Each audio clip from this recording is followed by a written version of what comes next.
Mati. Hah?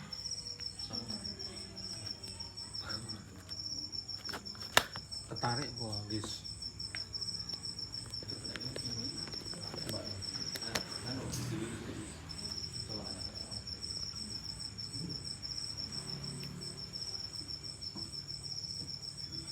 Ya vokal biasa. Vokal biasa aja.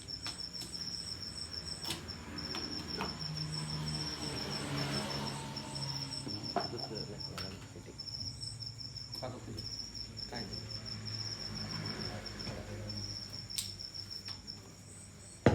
Ya, ini.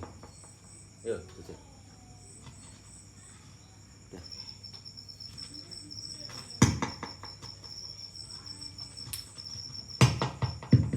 Nah.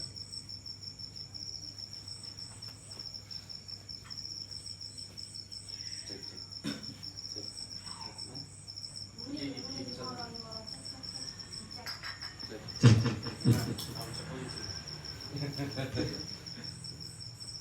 Ya, jadi seperti itu mulai kepikiran tentang apa tuntutan dalam proses berkarya semenjak kenal Pak Harul Ulum itu PSK.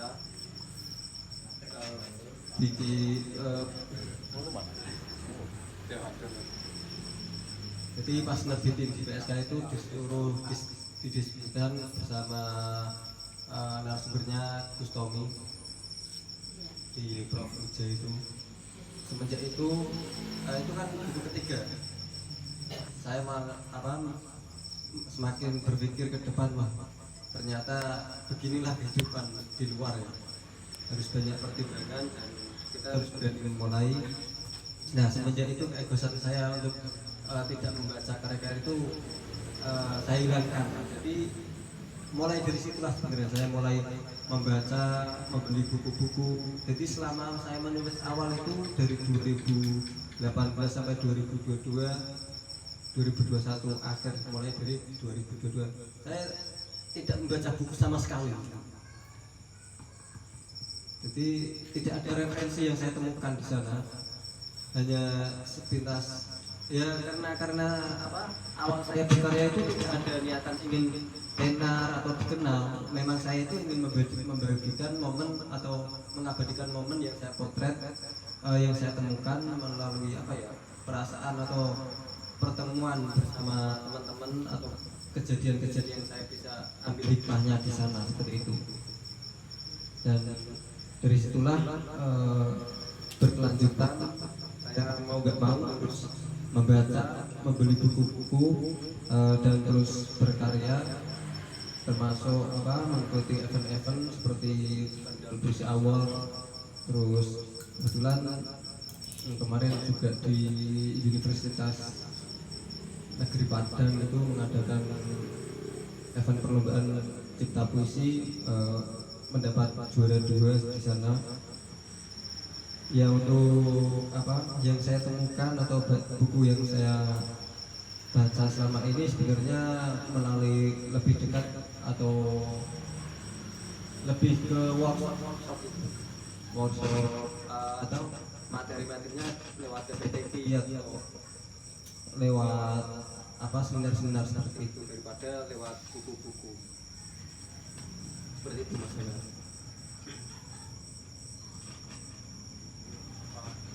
Pak Mahmud mungkin yang belum kelewat. Ya Pak. Teman-teman kasih.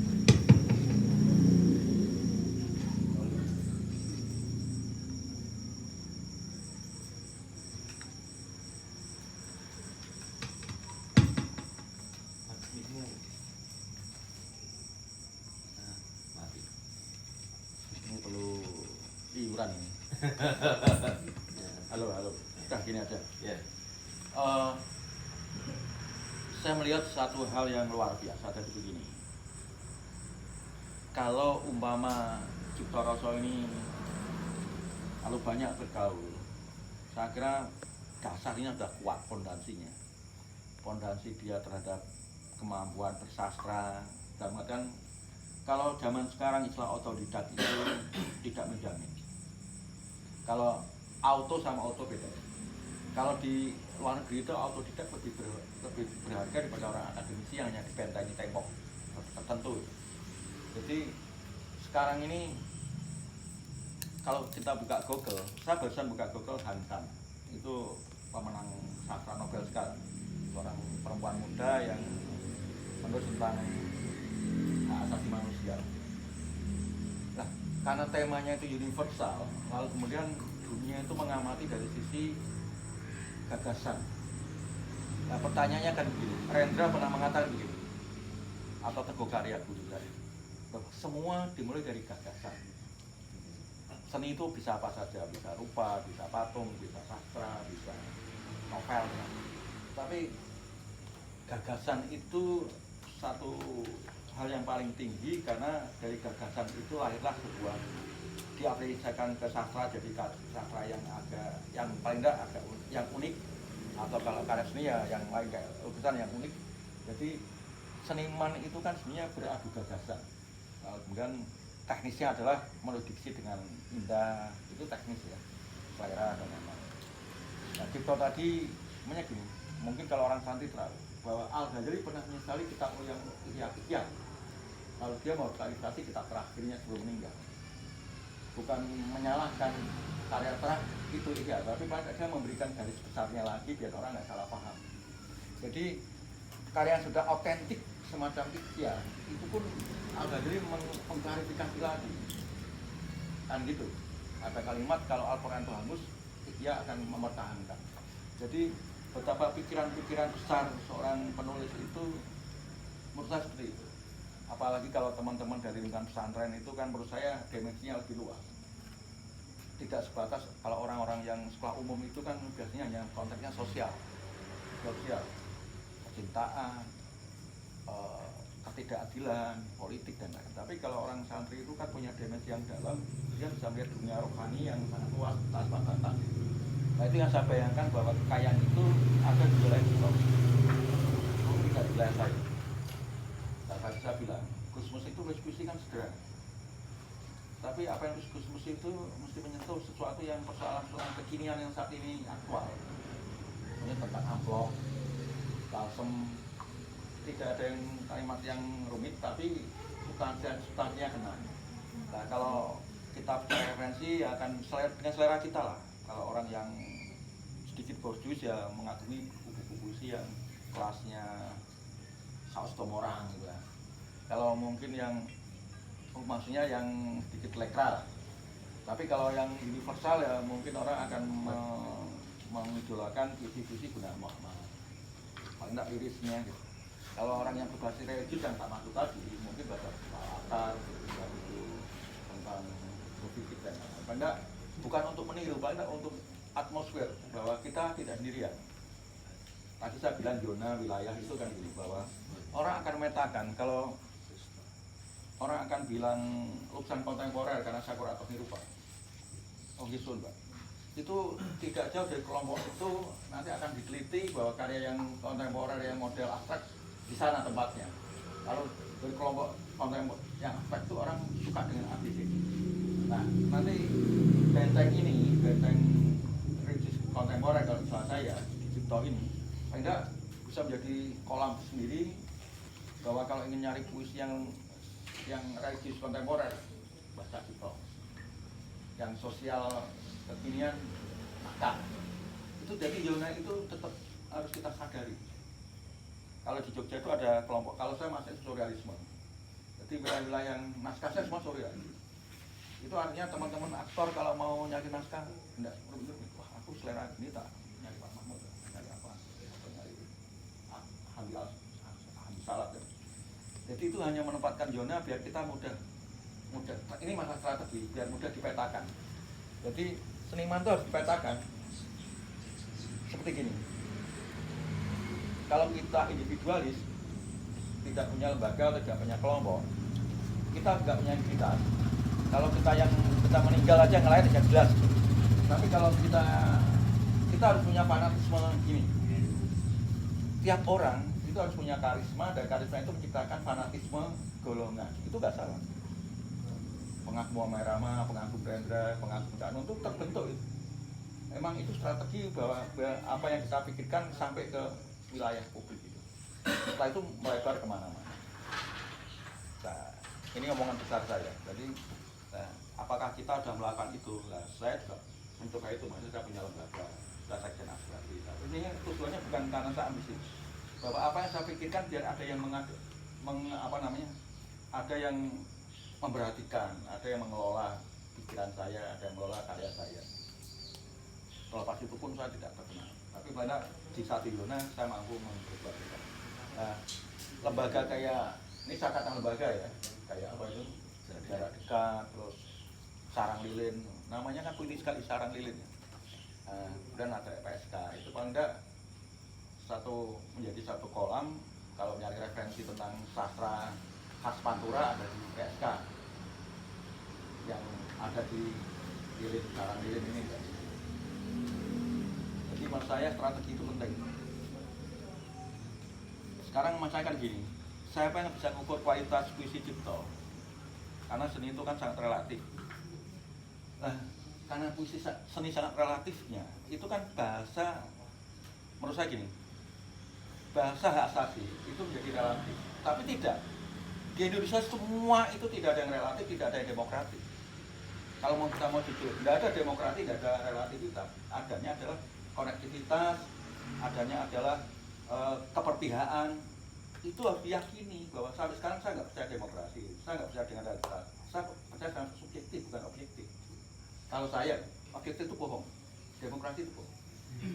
Wilayah itu yang kita pikir bahwa aku tak menciptakan masalah. Masa kalah kiaimu itu menanamkan fanatisme tinggi sekali loh. Sampai 4 turunan itu. Nah, seniman harus begitu. Contohnya kiai itu menciptakan sanat itu sampai ke bawah itu sebenarnya kan tidak demokratis. Tapi itu realitas. Jadi kita jangan terjebak pada isu demokratisasi. Bolehlah aja di narasi umum tapi jangan diyakini. Ini relatif, bolehlah aja dengar tapi jangan diyakini. Kamu harus menciptakan bius-bius ke yang lain. Biar orang terpengaruh puisi saya, orang terpengaruh puisi saya. Nggak apa-apa, itu hak kita. Itu saya, teman-teman silakan boleh berbeda pendapat ya. Tapi artinya saya mengatakan itu bahwa biar kehadiran karya seni tidak sia-sia, tidak sambil lalu dilihat kayak sambil makan kacang goreng dan sering. Ada kemarin saya lihat orang baca puisi karena saking ramainya kayak orang nggak perhatikan. Kan di Jogja timbul orang baca puisi kayak ngantri kayak sampai yang baca di sana yang makan kacang sih yang ngobrol begini yang baca kayak orang senang. Saya jengkel ya kok. Semuanya sudah mendengar Cipta. Setelah diam semua dia baca puisi, selesai. Mau tidak mau didengarkan kan. Saya ingin memaksakan bahwa kita foto puisi diwaca rame-rame tapi kalau anu semua oke. Nah, pendangkalan roh itu tumbuh di mana-mana di era sekarang. Nah, kita harus pandai memasukkan roh seni itu pada wilayah yang tepat, situasi yang tepat. Nah, tidak mungkin dari mereka, dari kita sendiri yang pandai-pandai. Leak itu hak ahlinya tuh. Leak kalau tampil menghipnotis orang. Karena dia sudah tahu psikologi masa. Ini Ian lah, kita Ian aktor teater. Jadi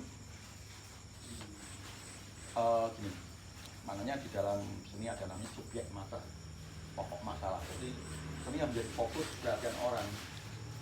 Diskusi ini wilayah Anda paling utama, semuanya fokus pada Cipto. Itu menjadi sentral. Tadi Cipto mengatakan bahwa kesadaran dia menggunakan referensi baru tahun 2003 ya. 2002.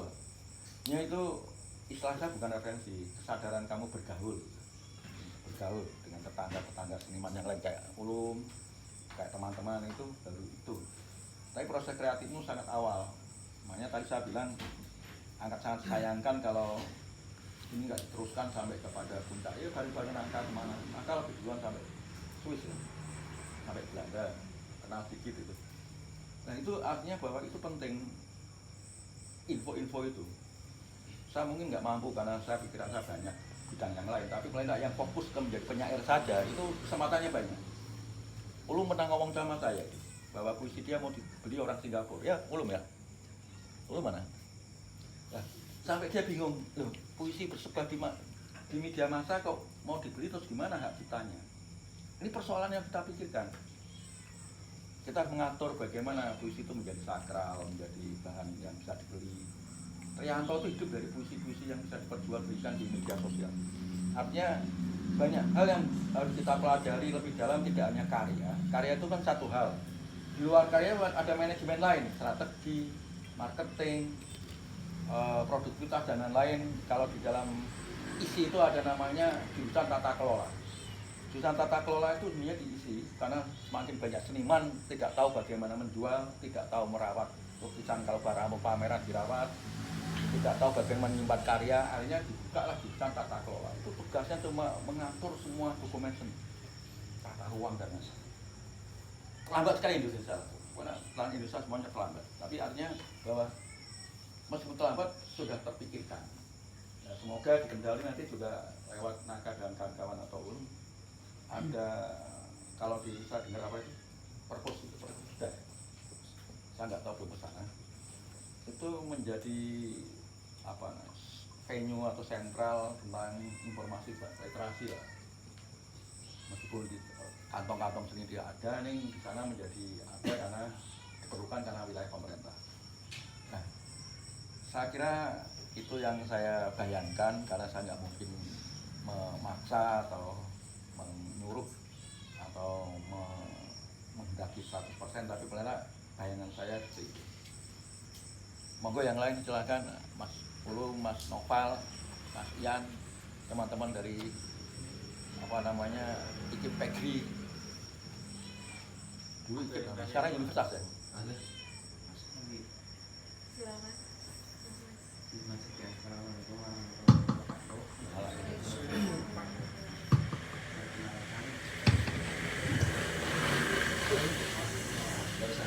Nggak usah. Persiap. Perkenalkan, nama saya Muhammadul Anam, satu mazhab sama Heru Anwar. Dan terima kasih untuk Pak Mahmud ya. Kalau saya mengejawantakan itu Mahma Muda. Saya kira perempuan pakai jilbab ya. Laki-laki perempuan ya? Oh. Iya. Gini Pak, dari merespon tadi Bapak mengatakan puisi itu harus ada estetika di glossy ya. Kalau saya memikirkan lagi tentang estetika Immanuel Kant, itu kan bagaimana cara manusia itu yang tidak senang dan senang itu bisa memanifestasikan ke dalam sebuah karya, yaitu keindahan, yang mana keindahan itu bisa dimanifestasikan lagi ke dalam sebuah ketenangan. Lah, tapi di dalam diri saya ketika saya membaca puisi-puisi ataupun mendengarkan itu, saya malah menjadi rancau Pak. Aku yang terbingungkan atau dunia ini yang lucu kan gitu. Artinya apa di sini? Ada sebuah kesalahan, entah itu dari saya atau dari masyarakat. Saya terasa mengalami sebuah terisolasi di masyarakat gila. Itu ada apa?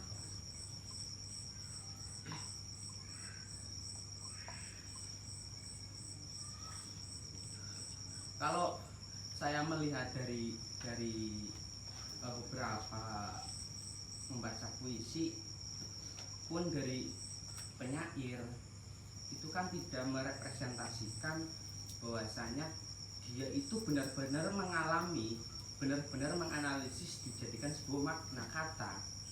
Kalau Bambang Sadono itu menulis cerita Soekarno pernah diculik ke Rengas Dengklok, itu kan sebuah cerita lalu dibuatkan sebuah puisi.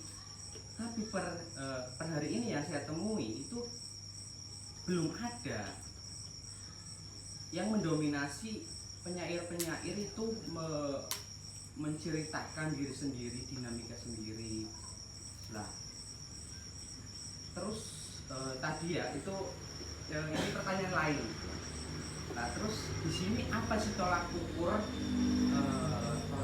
ataupun parameter dari sebuah keindahan di puisi? Terus untuk Mas Gus Cipto, komplit.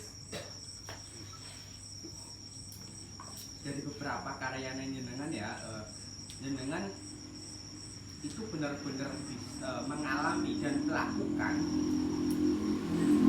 terus benar-benar dianalisis dalam sebuah paradigma, lalu ditulis ke dalam sebuah buku.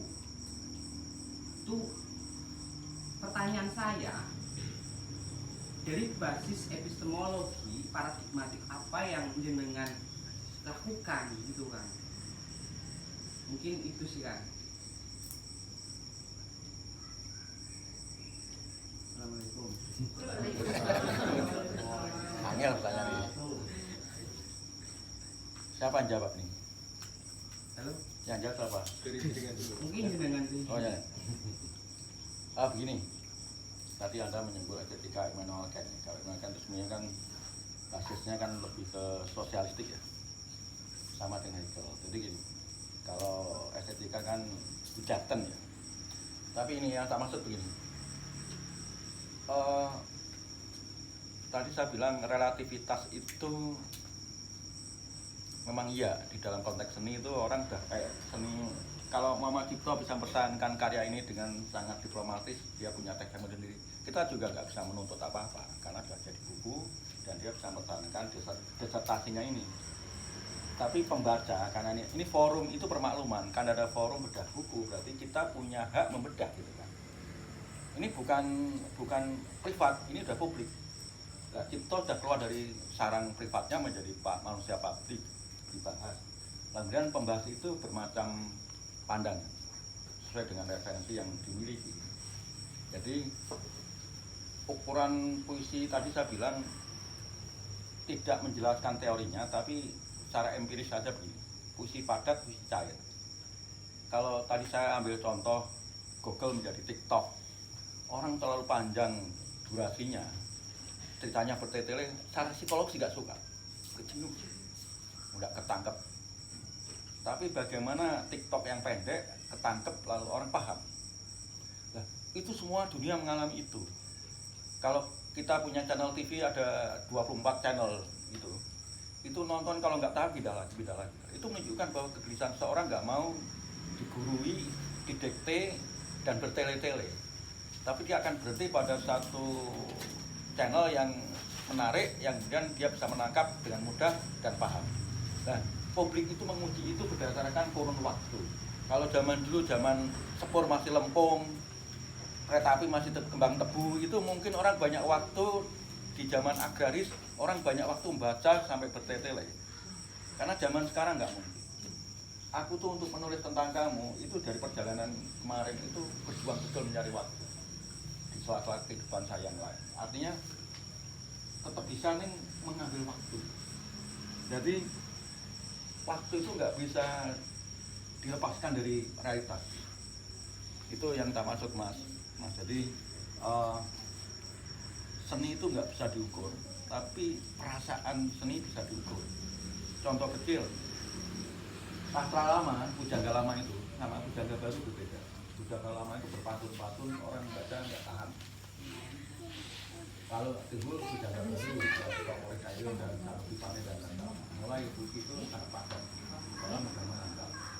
Muncul era kontemporerisme, muncul Abisa dan lain-lain. Itu menjadi karena ini. Tadi Mas bilang paradigma seni sekarang itu nggak bisa melepaskan dari postmodern, klasik, modern, art modern, postmodern. Nah, berarti kalau udah post itu udah relativitas. Tapi relativitas yang juga mengalami modern tadi, maksud nggak?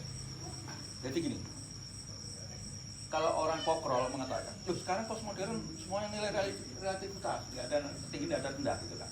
Itu postmodern. Tapi postmodern itu tumbuh karena ada modern sebelumnya, di mana di sana ada norma, ada pembentukan nilai. Lalu orang membebaskan nilai itu menjadi tanpa relatif. Tapi mengalami pertama ini dulu, tidak ujuk-ujuk postmodern lah, itu ya tidak mungkin. Mama begini, kamu santri lalu kemudian kelak menjadi menteri agama atau pejabat lain. Tapi pernah mengalami santri dulu. Santri itu nggak hilang ketika kamu nanti masuk apa. Nah, itu yang tak masuk. Jadi relativitas itu jargon, tapi konteks aslinya itu semua itu subjektif. Itu pendapat saya. Boleh kritik bisa tidak, karena sudah mengalami proses ini panjang. Jadi demokrasi bagi saya itu nonsen. Yang ada adalah bagaimana mengaruhi orang, dipaksa orang, kamu noblos saya, kasih duit 100, diarahkan. Nggak ada demokrasi itu di Indonesia apa? Ini kalau kita ngomong substansi filosofis atau sosial. Tapi kalau jargon nasional kita ada demokrasi, ya, hormati aja. Tapi praktek di bawah rumput ya. Makanya orang-orang sekarang praktis aja. Anu kampanye anu apa langsung aja, saya butuh suara sekian, uang sekian miliar, bisa nggak kamu ngatur suara ini? Mana yang demokrasi mana? Itu realitas itu loh. Jadi realitas itu seniman sudah masuk di dalam realitas. Realitas lagi itu seniman. Kalau masih sama dengan masyarakat umum ya buat apa? Sama dengan puisi. Puisi itu melampaui bahasa umum, bahasa koran, bahasa jurnalis. Karena puisi itu di dalamnya kandungannya tadi saya bilang estetik, hermeneutika tadi yang dikatakan Mas ini tadi. Kalau kita bicara paradigma pandangan orang terhadap puisi, penting sekali. Tadi saya saya mengatakan ekspektasi sastra kekinian. Ekspektasi itu harapan ke depan, sastra kekinian itu apa? Dan kamu mencari, semuanya mencari. Saya nggak paham, karena saya di era sebelum kekinian. Tapi kalau film saya paham, teater saya paham. Menampilkan teater kok ceritanya tentang maling kondang, siapa nonton sopo? Ora mungkin itu. Kecuali dikemas kontemporer. Sama ketika aku getol-getolnya main drama. Main drama nih yatim piatu. Mengisahkan tentang orang yang susah, anak kecil yang susah. Dilempari roti saya kok. Mereka marah gitu loh. Aku tiap hari udah yatim piatu, nggak mau dijeli yatim piatu lagi. Aku pengen dihibur yang gembira ria, masuk nggak? Apa itu? Nah, seni itu kayak gitu, perlawanan dari realitas. Kata Gus Dur kalau wong nganan kabeh ngiri itu. Lah ngiri itu paling dhewean, ketok. Karena anak kabeh ra ketok. Lah itu seni. Strategi. Nah, pertanyaan apakah puisimu menjalani itu? Tak nggih puisi sing kira-kira wong nyawang karena beda dhewe. Itu strategi. Kalau sama repetitif, gema dalam bentuk lain. Nah, saya nggak ingin penyair di Kendal ini menjadi gema dalam bentuk lain. Ya sabar dikit, menahan waktu, merenung, diulek sampai macet, sampai timbul sesuatu yang berbeda. Selepas dari 6 ini loh. Artinya 6 itu takdir tadi. Tapi ketujuhnya itu tesis itu. Ini skripsi. Ini tesis. Kan disertasi kelasnya gitu. Jadi gini. Kalau kamu baca satu pena itu politik ya. DJA jalan itu. Dia melahirkan puisi Isai. Nirupa Isai. Sampai dia melamar jadi Nobel gagal. DJA. Artinya begini, yang diterima oleh pengetahuan bahwa puisi itu bisa diisaikan, jadi puisinya akhir itu kalau dibuat isai bisa berbuku-buku.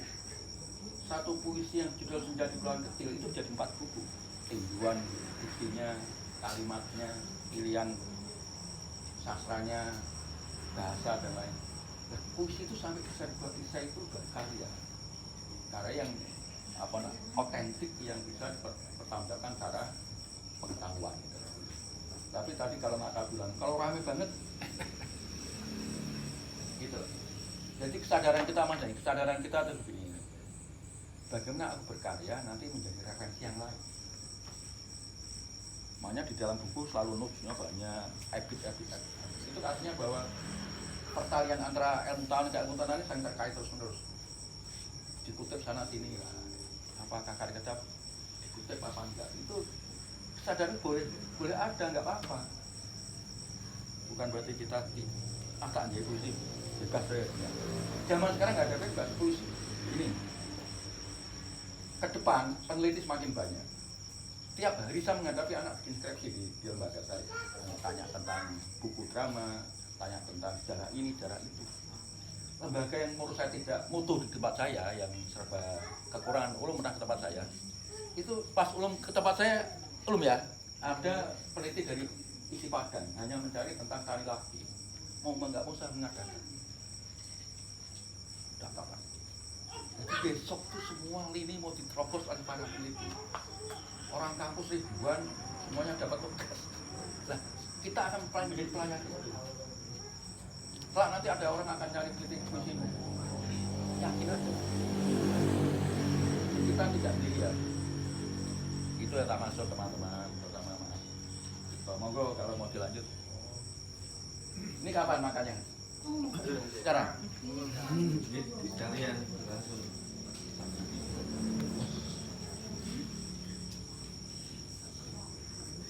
Izin masih terakhir dong.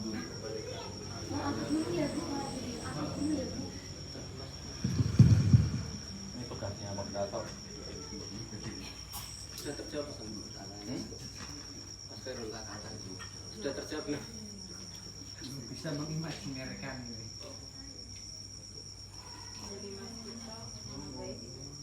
Nah, sedikit saja ya. Ya saya sangat menangkap dan menerima sekali dan bahkan bersyukur sekali malam ini tentang masukan-masukan. Jadi proses-proses yang selama ini yang seharusnya dijalankan saya sebagai seorang guru, ya kemarin saya itu diberi, biasanya kan setiap tahun itu di pondok buat apa, ketika ada akhir sana itu minta puisi saya di apa buat akhir sana itu di wisuda.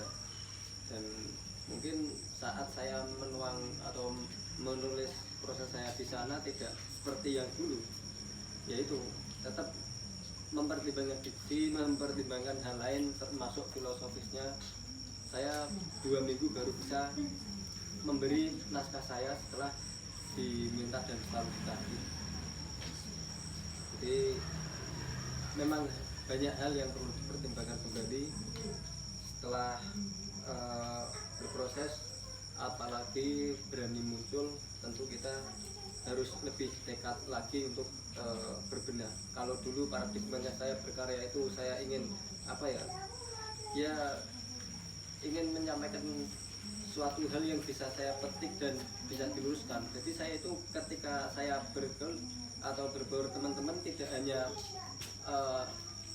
mengiyakan atau bagaimana, saya tetap bertarung solusi di sana.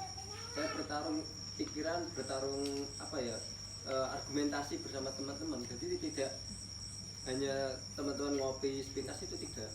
Memang saya itu bergulat di posisinya di sana. Apalagi saat itu teman-teman wah banyak sekali yang brutal gitu di tengah-tengah sana. Kalau sekarang alhamdulillah agak mendingan lah. Kalau kan saya sendiri pun bisa kalau di pondok semakin apa ya agak asing gitu, nggak begitu kenal teman-teman. Kalau dulu itu kira-kira ada 200 teman itu hampir semua kenal, bahkan sampai apa ya, setiap waktu itu saya urusannya ngopi ke teman-teman.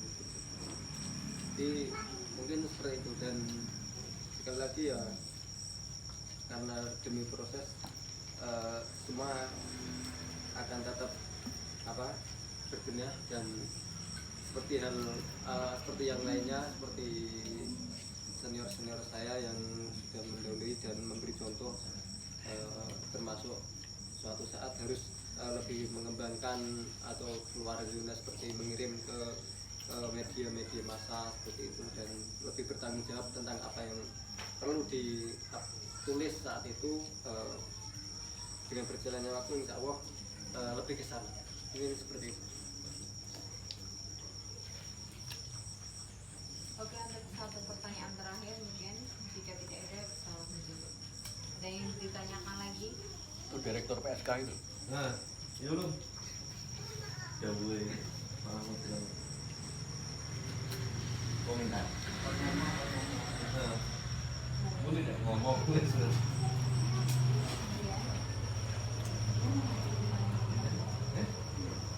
Iya makan. Wah,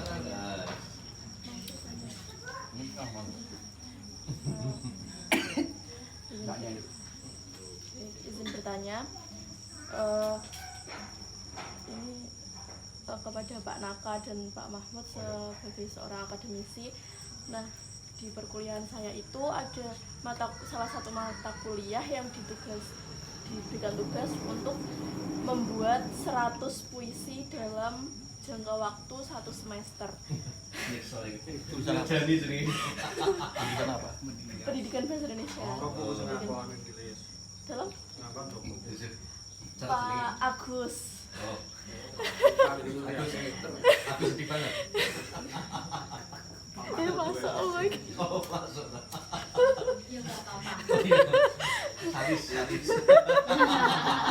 Jangan ya Pak ya. Kalau semester wis 6 bulan. Iya 1 semester kurang lebih 6 bulan. Nah, mahasiswa itu diberikan tugas membuat 100 puisi. Nah, memang dari dosen itu tidak mengharuskan puisinya harus benar-benar yang puisi bagus, puisi yang seperti ini itu tidak. Pokoknya yang penting kalian nulis aja gitu. Nah, apakah sebagai mahasiswa itu ya wis pokoknya sementing aku nulis apa sih yang pengen tak tulis, apa harus benar-benar ini puisi yang benar-benar puisi begitu, benar-benar karya puisi. Menanggapi hal seperti itu, Pertanyaannya apa? pertanyaannya bagaimana sebagai seorang mahasiswa menanggapi hal tersebut dalam menciptakan sebuah karya sastra. Dosennya naga ya, jadi naga kan dosen. Makanya mulai kuliah di Inggris tuh. Tapi gini ya, saya buat analogi begini. Aku sering mendengar orang nyanyi di kamar mandi, vokalnya bagus, melebihi vokal penyanyi yang sering rekaman. Jadi pertanyaannya kan gini, kita mau berseni, mau berpuisi, itu bagus tidak 100% milik Omai Rama atau milik Rendra. Mungkin ada orang sama dengan mereka, neng orang populer, karena tidak distrategikan ke media publik. Dia tidak profesional, hanya sebatas punya kemampuan pribadi, dinyanyikan sampai lalu, tidak punya mimpi untuk jadi orang terkenal. Jadi itu yang relatif tadi, saya menjawab relatif tadi bisa begitu. Nah sekarang kembali ke situ. Kalau saya juga seorang edukator, guru itu tahu sekali bahwa muridnya yang kayak apa, tahu kok. Dosen mengerti kualitasmu, saya yakin itu.